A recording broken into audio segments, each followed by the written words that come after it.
2011లో ప్రభాస్, కాజల్ అగర్వాల్, తాప్సీ ప్రధాన పాత్రలుగా వచ్చిన mister perfect తన నవల నా మనసు కోరింది నిన్నే ఆధారంగా దీనిని తీశారంటూ కేసు వేసిన రచయిత్రి ముమ్మిడి శ్యామల కేసును కొట్టివేయాలంటూ సుప్రీంకోర్టుకు దిల్ రాజు డైరెక్టర్ దశరథ్ 2 వారాల పాటు ట్రయల్ కోర్టు విచారణపై స్టే విధించిన సుప్రీంకోర్టు సమస్య పరిష్కారానికి ప్రయత్నించాలని దిల్ రాజు దశరథులకు ఆదేశం.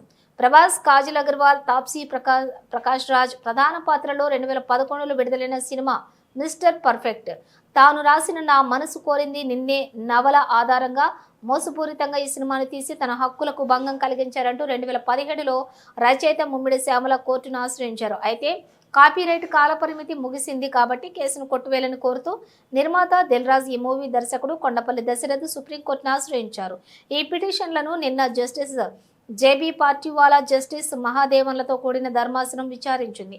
ఈ సందర్భంగా దిల్ రాజు దశరథ్కు సుప్రీం స్వల్ప ఊరట కల్పిస్తూ ట్రయల్ కోర్టులో జరుగుతున్న విచారణ ప్రక్రియపై తాత్కాలిక స్టే విధించింది. అయితే సమస్యను పరిష్కరించుకోవాలని లేదంటే ఇబ్బందులు పడతారని దిల్ రాజు తరపున హాజరైన సీనియర్ న్యాయవాది నిరంజన్ రెడ్డి హెచ్చరించింది. నిన్న జరిగిన విచారణలో తొలుత దిల్ రాజు తరపున హాజరైన న్యాయవాది కృష్ణదేవ్ వాదనను వినిపిస్తూ ఈ కేసును హైకోర్టు ఇప్పటికే కొట్టివేసిందని, సిఆర్పిసి సెక్షన్ 468 కింద ఉన్న కాలపరిమితిని దృష్టిలో పెట్టుకుని కాపీరైట్ యాక్ట్ సెక్షన్ 63 కింద నమోదైన మరో కేసును కొట్టివేయాలని కోర్టును కోరారు. అయితే మిస్టర్ పర్ఫెక్ట్ సినిమా 2011లో విడుదలైతే 2017 జూలై 12న సిఆర్పిసి సెక్షన్ 200 కింద రచయిత కేసు నమోదు చేశారని పేర్కొన్నారు.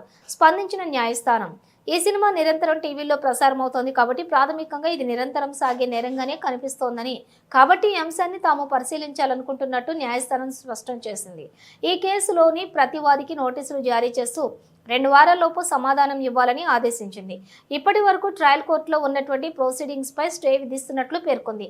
అంతేకాదు సమస్య పరిష్కారానికి ప్రయత్నించాలని లేదంటే ఇబ్బందులు పడతారని న్యాయస్థానం హెచ్చరించింది.